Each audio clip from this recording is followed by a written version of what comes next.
Appeal भी करता हूं कि जो विरोधी पार्टी के लोग हैं वो कुछ भी साजिश कर सकते हैं। उनके स्टेटमेंट आ रहे हैं और उनके स्टेटमेंट ऐसे आ रहे हैं, वो आप भी पढ़ रहे होंगे। वो जानते हैं कि मैनपुरी उनके हिस्से में नहीं है, लेकिन वो कभी कभी कहते हैं कि अभी आजमगढ़ हराया है, मैनपुरी भी हरा देंगे। मैं उन लोगों को कहना चाहता हूं कि आजमगढ़ तो हम धोखे में हार गए। ये मैनपुरी लोकसभा है, यहाँ की जनता कभी भी समाजवादी पार्टी को हारने नहीं देगी।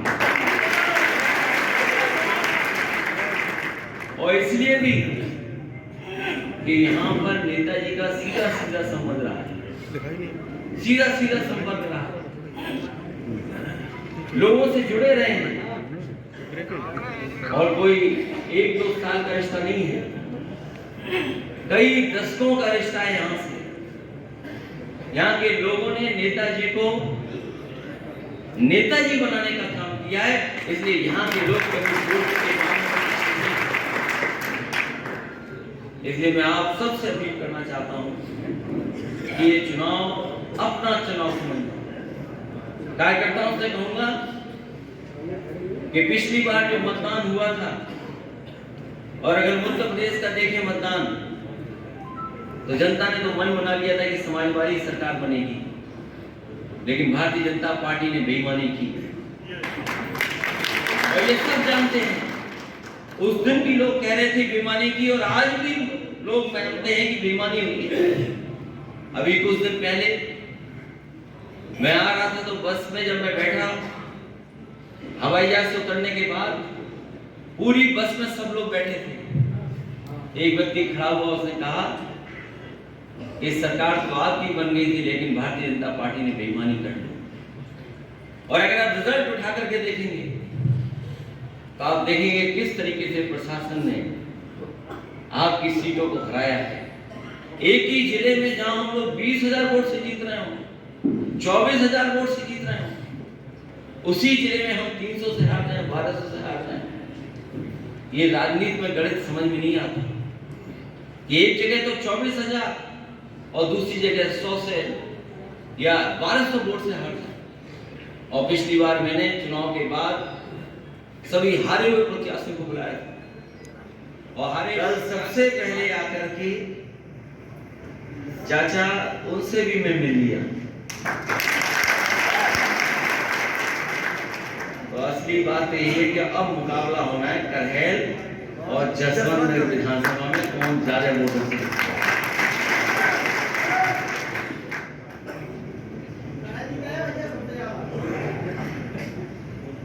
अगर करहैल मन बना ले तो मुकाबला बहुत कड़ा हो जाएगा, बहुत आगे हो जाएगा।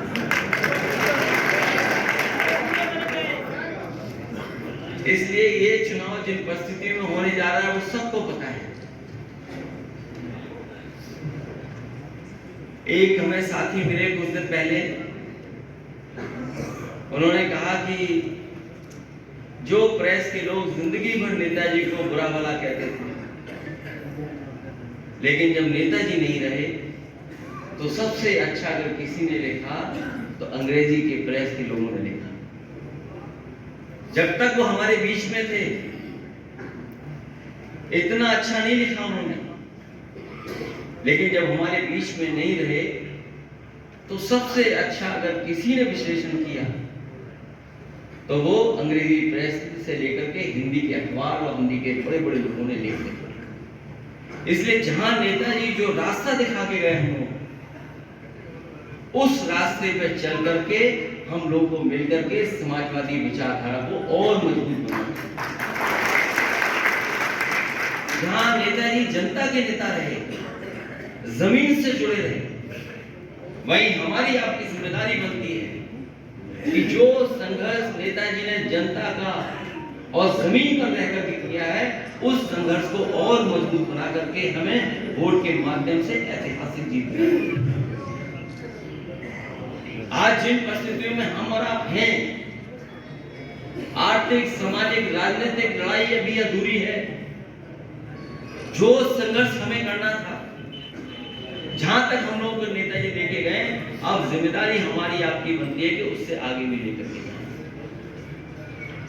करेल विधानसभा में अगर लोग मन बना ले तो मुझे लगता है कि कोई बूथ ऐसा नहीं जो हम लोग पीछे छूट जाए। कुछ बूथ हैं जहां हम लोग नहीं मुकाबला कर पा रहे हैं, लेकिन ये चुनाव ऐसा नहीं है कि वहां के लोग आपके साथ न खड़े हो जाए। अगर हम और आप लोग शुरुआत होनी थी किस विधानसभा से सबसे पहले कार्यक्रम शुरू हो, तो हम सब लोगों ने मिलकर के यही तय किया कि जिस विधानसभा ने आपको चुनकर के विधानसभा में पहुंचाया है, उसी विधानसभा के कार्यकर्ताओं से मिलकर के उसी विधानसभा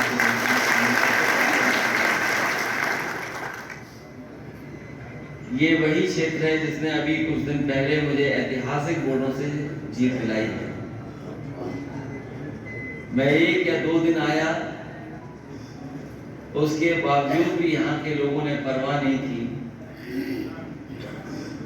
बड़े बड़े विरोधी पार्टियों के नेता यहाँ पर आए जो न जाने क्या क्या बता रहे थे, उसके बावजूद भी करेल के नेता और कार्यकर्ताओं ने पूरी जिम्मेदारी बूथ पर संभाली और बहुत अच्छी जीत मुझे दिला करके विधानसभा पहुंचा। ये समाजवादियों का और खासकर नेताजी का रिश्ता रहा है।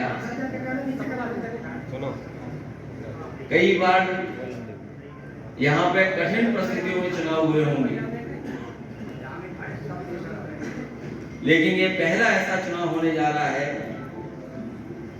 जिसमें नेताजी हम लोगों के बीच में नहीं है। बहुत चुनाव हम लोगों ने लड़े हैं।